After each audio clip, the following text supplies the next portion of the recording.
are back in their own podcast. Sit back, relax, Still Spinning is here. Still spinning. Still spinning.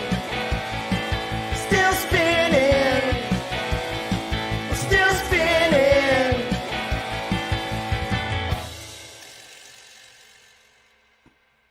Are we still spinning? I'm not sure. Somewhere, somehow, we're live somewhere, maybe just on YouTube. Maybe, I don't know what's going on. No idea. Hello and welcome to episode number 142 of the Still Spinning podcast. It is Dan and Nicole, and we thank you for joining us. If you're watching our live stream, Facebook is just going goofy tonight, and I don't know where we're broadcasting. I know we're live through YouTube. I think we are live somehow on my Facebook page. We're on Instagram. Yep. But I don't know about all those other places we broadcast to. I don't know. We're just getting exclamation points. Yeah. In fact, I don't even know if we're going to the Still Spinning page. I don't think we are, according to what I'm seeing. We're just going, just yours. Not mine, not your comedy one. Surely not the Still Spinning one. I can't tell you why. That's like honestly, the Eagles. It's just been what today is, I feel like. You're right. Today can really just right off. Yeah, it's been a long day for both of us, and so we just so if we seem a little sharp and snippy tonight, unusual for us. Yeah, because usually we're wonderful balls of joy, beacons of love and huggery. Yeah. All right. Well, Paul found us somehow, so that's all that matters. All right, Paul. Well, where did you find us, Paul? Just out of curiosity. Paul joined us and hopped into our live chat. For those who just hear the podcast on Wednesdays, we do record this.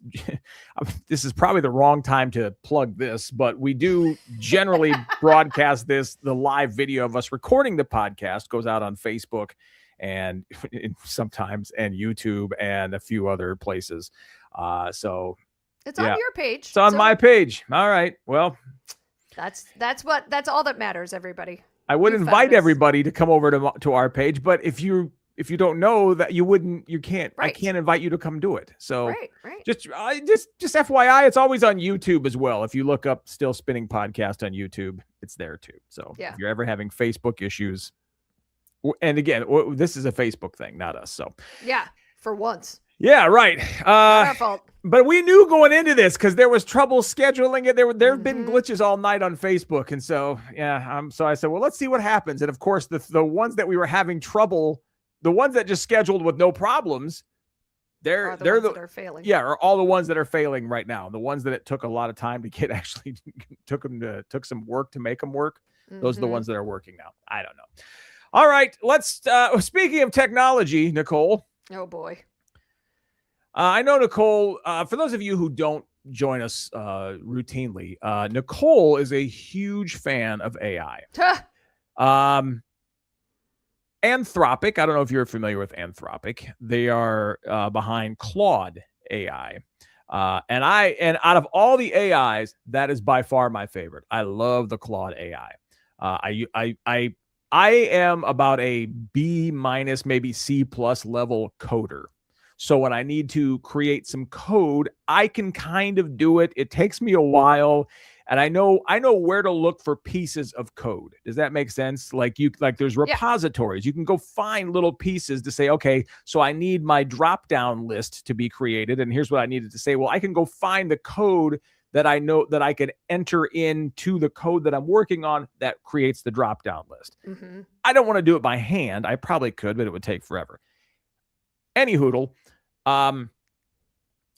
I've just out of curiosity once, about a month ago, I'm like, let me see. Apparently there's this Claude code thing. Let me see if this can do it.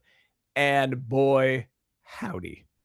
It was insane. I have made like 6 or 7 different apps in a couple of hours for like all of them. Like it is, and I've changed, it's just crazy how much this could do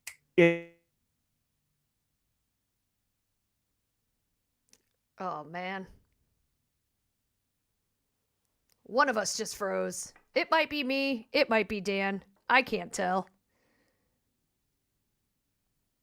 Oh, man. I tell you what, everybody, this is really how today has been. It's just been a failure after one failure after another.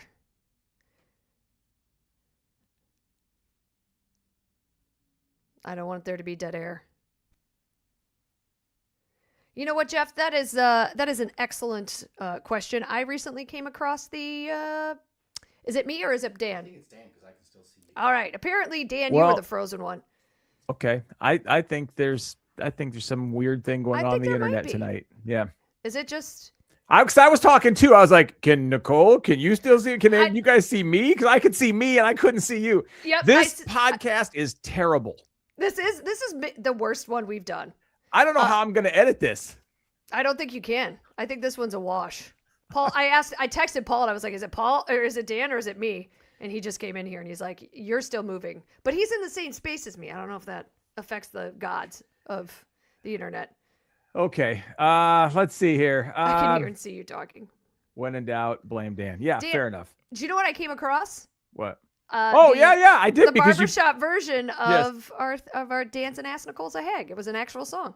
Yes. So we should probably bring that into one of our podcasts. Oh yeah, and we can because it's not. It's an original song. It's not copyrighted. Yeah, right. There's nothing. Yeah, it will not trigger any. Although who knows what triggers what anymore on the socials. That's fair. That's fair. All right. Do you want to reset this one? Yes, I'm going to start over because I'm going to pretend like in case we have to redo introductions. I'm not going to do. You guys don't worry. I'm not going to do the whole Claude AI thing, but I'm going to just start over. Okay, a little bit of a recap. Yeah. And ready? Take two in 3, 2. Well, you know that Nicole loves the AI. And so one of the big AI companies is called Anthropic. They are the people behind what's called Claude and Claude Code and a few other Claude type things. So if you ever hear anybody talk about the Claude AI model, that is Anthropic. They announced this week they have a new, and it feels like every couple of weeks they come out with a new version. So now they're on I think it's Opus is the current version, right?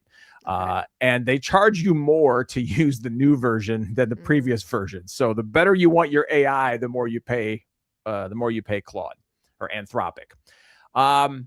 They announced that the new version, they have a brand new Claude AI version that they are not going to release to the public. What? It's too dangerous. The people this is it. Listen to this. The people who made the AI said, nope, this one is way too dangerous for us to release.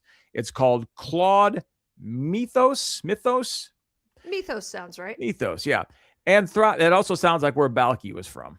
Balky. Yeah. They said that it has already found thousands of high security vulnerabilities in every major operating system and web browser. Oh, good. Flaws that were previously unknown to even the software's own developers. Oh, God. It doesn't require a sophisticated level of cybersecurity knowledge to be dangerous, meaning anybody with access to this code could pretty much instantly become an elite hacker. Great. That's what we need. Even more danger for some crazy crap to happen on the internet. Anthropic has said they rolled it out to about 40 hand-picked organizations like Amazon, Apple, Microsoft, Google, Cisco was on the list under an initiative that they've called Project Glasswing, focused on defensive cybersecurity work. This is so dangerous. They can't release it. This is scary. This is the end of the beginning, everybody. I sit here and I wonder about this. Is this the responsible thing, what they're doing? Like, they have found all these flaws, and so it's probably better to get these flaws to the browsers and to the companies, right? And say, okay, but I'd probably do it a little more covertly and not let them know that it exists right now, like everybody else. I don't need to know this. Well, that's funny you say that because the government is currently accusing them. So here's so something very interesting here. Now you also know that the Trump administration has a problem with Anthropic. I don't know if you like there was a big because they have morals. Yeah, well, they're saying that no, you can use our intelligence, but you can't use it for this, and they're like, screw you, you can't tell me who we can use it for. And like, yes, we can, it's ours. And they're like, anyway, they lost their Pentagon. Not subscription, their Pentagon contract because they wouldn't just allow them to use it for whatever the heck they want to use it for. Right. But so now the interesting thing is, so you say, okay, well, they have morals and okay, yeah. But there are a lot of people saying, and in fact, the administration is saying, look, you guys keep coming out with you're actually using this as PR. Like you're using this as, you're developing evil, terrible tools. And then you're going, hey, look, you're basically selling these tools to these other companies you've developed the tool that hackers could also use. So you're basically doing what like those people who hijack companies and then won't give them their data back for $1 million, unless they give them millions of dollars. You're basically doing the legal version of that, right? The Bitcoin people. I don't think it's that. I think it's more like, hey, we've developed this thing that can really help you as a company fix some problems, but we're not just going to give it to you. You got to pay for it. I just don't think everybody else needs to know about it. Yeah, right. You know what I mean? Yeah. Because then that means somebody could hack into their system and get this, and then we're effed. So, yeah. So the question is this actually a tech company gatekeeping its most powerful tool while calling themselves the good guys? I don't know. I don't know. Too much about this. I can't talk. I don't know. Right. The good guy, bad guy line is very, very thin when we're talking AI and what it can do and what it can't do. Because I think you could probably take every single application and somehow turn it into an evil use of it. Right. One of the big problems with ChatGPT is that I just saw a story. I just kind of skimmed through it, was that the amount of users asking it to show them pictures of people who aren't naked, but show them naked. So then it's generating a picture of, like, let's say some celebrity you want to see naked. And then it's like, it's actually doing that. Yeah. There's been a lot of reports of that kind of thing happening. I thought it didn't do that.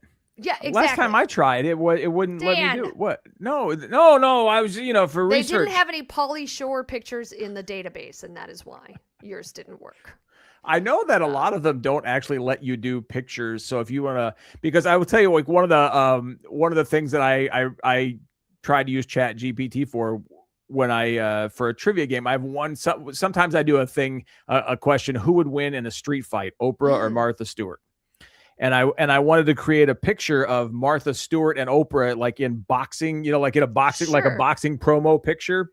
And I did it and it came out okay, but I'm like, that doesn't super look like, that's not like Oprah and Martha. I said, I can kind of see both of them, but then I did a little research. They won't actually let you create stuff like that with actual celebrity, with like actual known people. So, well, the people who are asking for the naked ones probably don't care that it's not exactly them. You know what I'm saying? Right, yeah. Like you were looking for they were just like, oh, those are what Scarlett Johansson's boobs look like. They have no. Is that why do people? Because people are disgusting. But okay, I don't know. Like, if you want to see boobs, there are like thousands and millions of places to go speak. Do you have to see Scarlett Johansson's? Like, what's the thing there? Like, I mean, I don't know. Can't you? I mean, there's got to be some porn star named like Scarlett Johansson or something like that. Looks like her, right? Like, there's like they have a lot of those. Why do you have to? I don't know. I don't know either. But I don't know. Again, I think it's a very fine line when we're talking good versus bad and this kind of stuff. I surprisingly also have a AI ChatGPT story. Okay. This is talking about how ChatGPT, people are turning to ChatGPT instead of turning to their friends. So the idea that they're talking to these couple of friends, and they said that their friendship kind of broke apart because one girl, Sophia, said, I try using AI as much as possible. The majority of her inner circle, she prefers to steer clear or her friend Monica prefers to steer clear because of environmental and cognitive impacts. But Sophia's like, I want someone to listen to me. So she goes home, she's overwhelmed, she finds it helpful to word vomit into ChatGPT and then have it validate her and have it give her like positive feedback, like you're so great and you're doing all these things. And it goes on to say that there's over 2 billion queries processed on ChatGPT every day. Yeah, I believe that. I'm about every 20% of those. Day. No. And that's 900 million weekly active users. So now that it's starting to get used for something like therapy or venting or that, like there's a lot of controversy in this, both from the people side of things, but also the professionals, right? Professional psychologists and things like that. Like, as smart as AI is, it doesn't understand nuance, right? It does not understand. It doesn't yet. But you know what it's doing? It's learning. Taking, yeah, because most of the, like, if you do online therapy, most of them have an AI element that takes the notes. Yeah. And what it's doing, it's collecting all that data so that literally, this is the Borg. I don't know how many people watch Star Trek, but this is the Borg. I mean, exactly. This, like, they're just putting us all in a big cube and they're mining our brains. And at some point, we're just going to be floating around in space in a big dark cube with all our brains connected. I don't even know why we'd be doing that, because I don't know. But this is very scary. It really is genuinely terrifying. I'm very glad I don't have kids, because I can't even imagine what this whole situation and world is going to lead to. We talked about AI schools last week on how they're moving towards a model where there's not even teachers anymore. Yeah. Now AI is just teaching your kids. And I find that terrifying. Jeff says, how can we be sure this isn't AI? Dan, who won the 1982 World Series and in how many games? That was the Cardinals, I believe. And was it Cardinals Brewers 82? Is that it? Yeah, Cardinals Brewers. And I think, was it 5 games? Here's the thing. AI would know the answer to this. So AI would be 100% sure. Well, and they wouldn't have had the start we had. Yeah, right. AI would have done a much better job at getting this thing up and running. Mm-hmm. But I will tell you that I've noticed, so I use all different kinds of AIs, and I intentionally do this just because I'm trying to, like, each one is better at other things. Like ChatGPT is much better at graphics than Claude, which I use. Claude is very matter of fact. But they both kind of, if you're asking it a question where people are going to try to hide the answer a little bit, where there's a politically correct answer and a not politically correct answer, they're not good. Go to Grok. Grok has no filter, which sometimes is not good. But if you need something with no filter and just basic facts and say how many, because ChatGPT and Claude to some extent will try to, like, sugarcoat the answer. It's crazy. Grok will just tell you, blah, blah, blah, they'll vomit out the numbers if you're looking for numbers. They won't try to qualify them or anything like that. They will just say, here's the numbers you're looking for. I have noticed a huge tendency on, and it's just all of a sudden on Claude happening, but it's always happened on ChatGPT, to go over the top and tell you, hey, that's a great idea. They're too much affirmation. Yes. So the story that you're telling me kind of makes sense, because they go over the top when telling you when an idea is good, even though you know it's not a good idea. You say, I'm trying to look, I need some, I'm doing this for a trivia topic. What about this kind of question? You're like, hey, that's a fantastic idea. Yeah, that's perfect. Oh, they're going to love that. Do that. And I'm like, okay, calm down. It's not that good of an idea. Claude, chill out. Yeah. And if you go to Grok and you say, Grok, listen, I want you to tell me if this is a good idea or a bad idea, it'll just be like, nah, that won't work. That's a crappy. Terrible idea. Yeah. It's, they all have their own little nuances and their pluses and their minuses, but, that does not surprise me in any way, what you're telling me, that people want to go there and talk to them, because it is an insane level of over the top. ChatGPT, I think, is the worst. Claude is catching up. Yeah. And Grok, just I think you tell it not to do it, it's like, all right, here you go. Yeah, it just sounds to me like people who just want to have their own ideas reinforced as opposed to hearing actual feedback from somebody. You know, they don't want bad news. Just tell me how great I am. It's a participation trophy for the year 2026. Yes. If you want to test this, go to all three. Just pull up all three and go to ChatGPT and say, hey, ChatGPT, tell me I'm an idiot. And ChatGPT will say something like, nah, that's not very nice. You're not blah, blah, blah. And go to Claude and say, Claude, tell me I'm an idiot. And Claude will go, no, here's the reason we don't do that. We can't say that kind of. Go to Grok and say, Grok, tell me I'm an idiot. And say, you're a friggin' idiot. Like it'll okay. It'll do what you say. That's the perfect test. If you want to see what I'm talking about, go put that same sentence into all three and watch what happens. It's pretty funny. The technology in our lifetime, Dan, is mind-boggling. It is. And even beyond just our lifetime, the past 5 years, like I cannot process it all. I was sitting there watching Artemis come back to planet Earth, which is watching Artemis. I'm at my kitchen table watching a live view of a spaceship coming back, like from the spaceship. I'm looking at a camera out the front of the spaceship as it's coming back to Earth. Can you imagine? Go back to yourself, like when you were in, like, you know, and I don't know, just making us seem old, but go back even to like the high school or to, remember we all sat around and watched the Challenger explode. Then we all went, all right, well, let's go back to yeah, they just wheeled the TV back out because that's when they had TVs. Yeah, they had to wrap the cord back up and drag it back out. Are you old enough? Yeah, of course you're older than me. I was gonna say, are you old enough to remember the cassette tape movie, like the bing, and then somebody had to actually push the button to bring up the next picture, so it was like a movie, but it was actually played on cassette.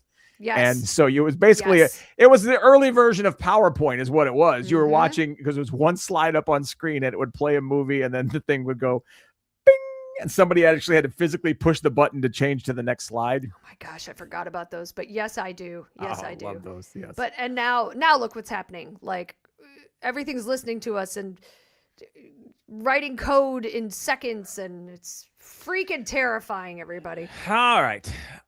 So next story. Remember back during COVID when everybody ran out, got rid of their apartments, they bought a van, right? They're posting all those golden hour sunsets from the middle of nowhere. Instagram drowning in those pictures. Well, that dream is officially over.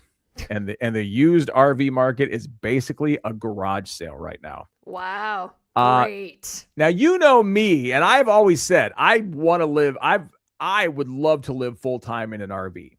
I would love to do that. I still to this day, it would be like 1 week if I'm working out at the Grand Canyon this week, and then the next week I'm in. The problem is that everybody says to make that work, you can't live like you're on vacation. Like you can't, you know what I mean? Like if you're going to do that, you got to go to the grocery store and buy groceries to eat. And you can't go do something every day. You can't go, you know, hey, if you live like you're on vacation, you can't do it because you're going to run out of money quickly. Right. Yeah. But I said the problem was, we were talking about it, but the problem was right at the beginning of the pandemic there, those prices on everything just skyrocketed. And you and I talked about it. I'm like, the prices are crazy on this right now. And I said, if you just wait a couple of years, these people who bought these back in like 2021, you're going to be able to get these for pennies on the dollar. And apparently that's what's going on right now. That's awesome.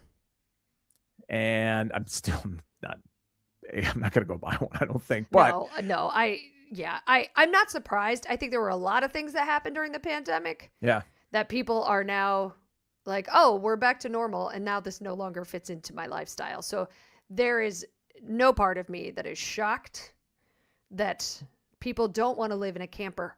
Yeah. And apparently, so the other thing that one of the big problems is that back during the pandemic, when the prices were going up, these RV companies, and they were just crapping these things out like crazy. Sure. So number one, that's created a bunch of them. But number two, they weren't doing like a lot of R&D stuff. So a lot of these things that are out there, they're already like technologically outdated. Oh, right? Because, really? Yeah, a lot of people want like solar. They're not built. Solar stuff's not built in. There's a lot of, there's just a lot that's outdated with these things already. And it's just a few years old because people just wanted to buy them. They didn't care. So they just they just get them all out there. And now the market's just inundated with them. Yeah. And I don't Go think ahead. people think through all of the things you need to live in a camper full time. Like, yeah, you're going to be working. Okay, well, you got to have internet. Starlink. Starlink. You got to get Starlink, and that's not cheap, right? And Yeah. just, do you want to have a car as well? Then you got to tow a car. And I can't even imagine like towing a car behind an RV. I'll be clearly, none of this appeals to me. Oh, Never it has, does never me. will.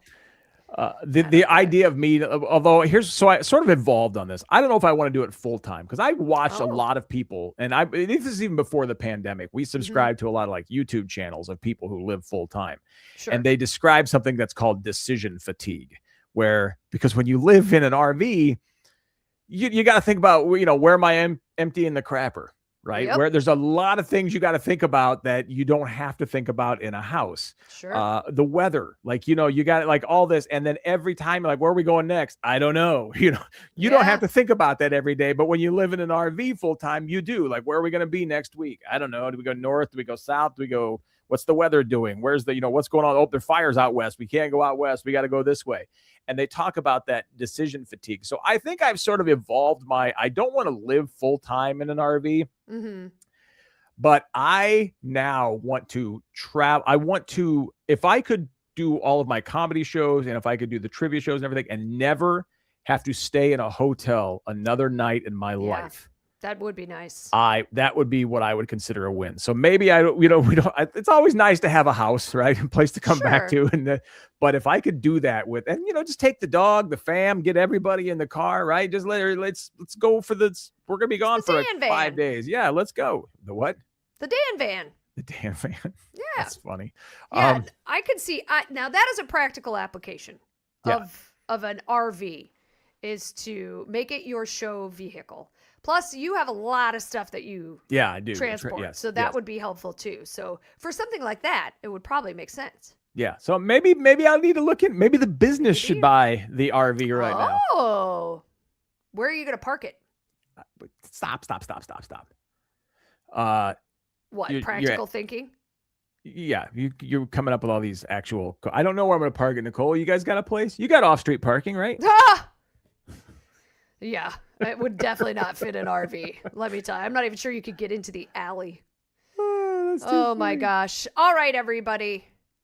This was an interesting story that caught my eye. This is all around TikTok, which I don't TikTok, but I thought this was interesting, and I've heard, I'll get into it. So there's a woman named Melania Lee. She's a 31-year-old wedding baker based in San Antonio. She joined TikTok during the pandemic. Like many people at the time, she was bored and began using the platform to pass the time and advertise her business, but she didn't expect a cancer diagnosis. 4 years after she joined the app, a commenter with the username PickleFart told her that her neck looked asymmetrical in a way that could suggest she had a goiter, an enlarged thyroid gland, and she should get it checked out. That clinician turned out to be right. She did have thyroid cancer. She got treatment quickly and less than a year later was cancer-free. My oncologist actually was in awe that I caught it so early, and I hate to see it, but I wouldn't have gone to a doctor unless I'd seen that comment. The process was accelerated by someone named PickleFart, can I say. So it turns out that PickleFart, her real name is Billie Jean Tuomi, does this often. She has accurately diagnosed in the comments section dozens of videos alerting content creators of potential thyroid problems. And at least 4 of those turned out to be very serious advanced cancer diagnosis. She said if it weren't for the original comment, she'd probably be sick or still have cancer. And she owes her life to TikTok now. Now, this woman, PickleFart, she's also known as the Thyroid Avenger. Yeah. Some people have started to call her. She herself was diagnosed with thyroid cancer in 2012 and thankfully is cancer-free now. But obtaining the diagnosis, undergoing all the treatments were a difficult process. So she's trying to help other people. If she sees this happening, she tries to help. And first off, you have to take note of anything a user named PickleFart says. Yeah. Like, although do you? That you might if you're gonna do this, if you're gonna try to put on a cape and run around and do this, you should probably change your name from PickleFart. No, you remember PickleFart.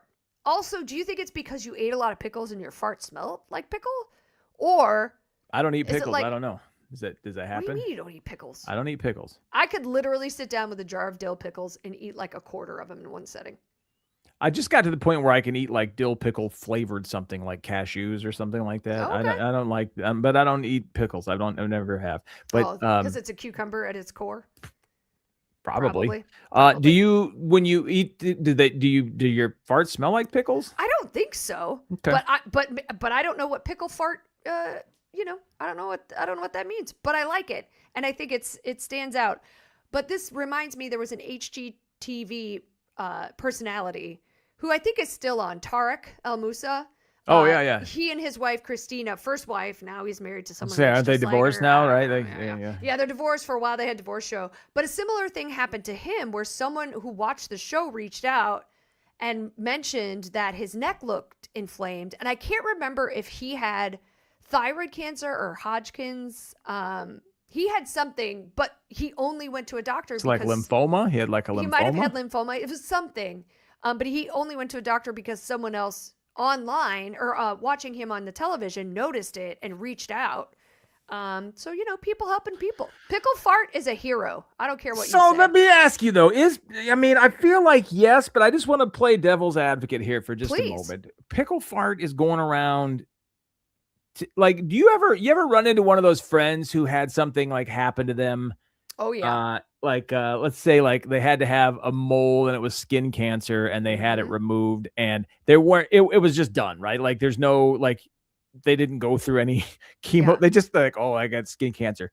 But then all of a sudden they become like the skin cancer expert on things. And then like every mole you get, they're like, you better get that mole checked out. Trust me, I know because I had mine. And they tell the story. Like you ever, like I have a friend who did that and would tell somebody at like the coffee shop, the waitress, I'd get that mole checked out. Like, will you stop doing that to everybody? Like if, stop it. And so to me, pickle fart might be a little, I mean, I suppose it's good, right? Get checked. Yeah. What's the harm? I also think there's something different than approaching a stranger in public and approaching a stranger via the internet. Do you think so? You think? Because it makes it worse. It makes it worse. No, I think it makes it worse on over the internet. Yeah. I don't know. First off, again, I wouldn't take note of anything Pickle Fart said just because of that username. I think it's great. I get what you're saying. It could be construed as rude if you're like, but also people want to help. I'm a standardized patient for a med school. I used to work for a medical exam, and there were times where sometimes they would do the exam, and then as they were leaving, they're like, hey, just so you know, like you should probably I felt something, you should probably get it checked out.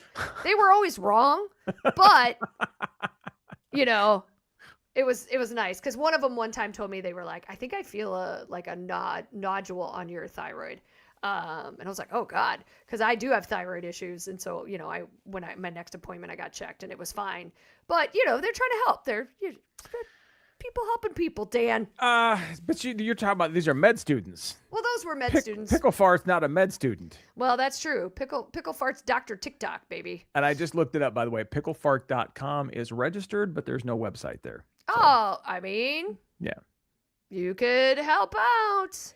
But also, the American Thyroid Association recommends adults get their thyroid function tested once every 5 years, starting at 35. So check it out, baby. Check it out. You don't need Pickle Fart to tell you. Oh. Dan and Nicole will tell you. Yep. Oh, and if we don't, AI will do it. No, AI will diagnose you and tell you how to cut it out yourself.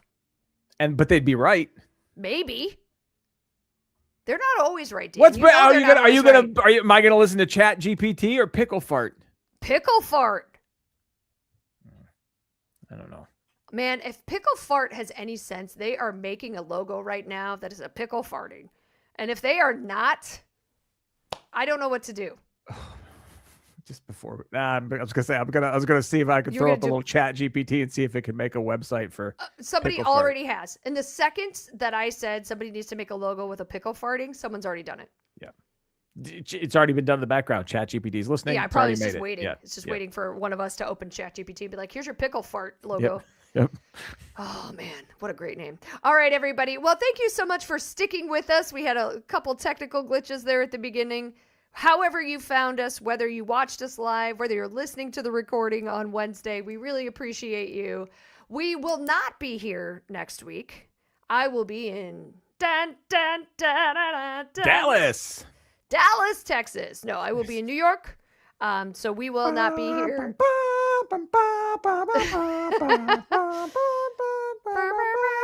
But we will be back in 2 weeks. We hope that you have a wonderful April. I don't know. Is it going to be May by the time? I should mention.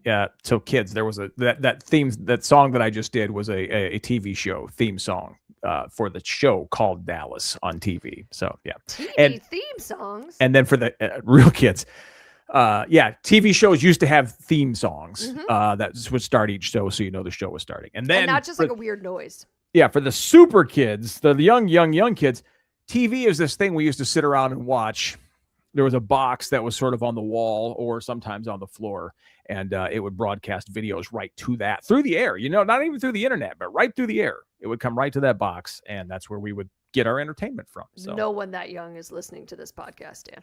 I'm just telling you this right now. Although I follow a couple of fun Gen Xers on Instagram who one owns a record store, and he likes to ask like young kids to pronounce band names. Nice. From the 80s. And I never realized, I guess, Depeche Mode doesn't just roll off the tongue. It's very fun. And you're right. How would I can see that. Husker Du was another one that they there were a lot of really great ones. And there's also a guy who's got a young daughter who's probably, I don't know, in her early teens.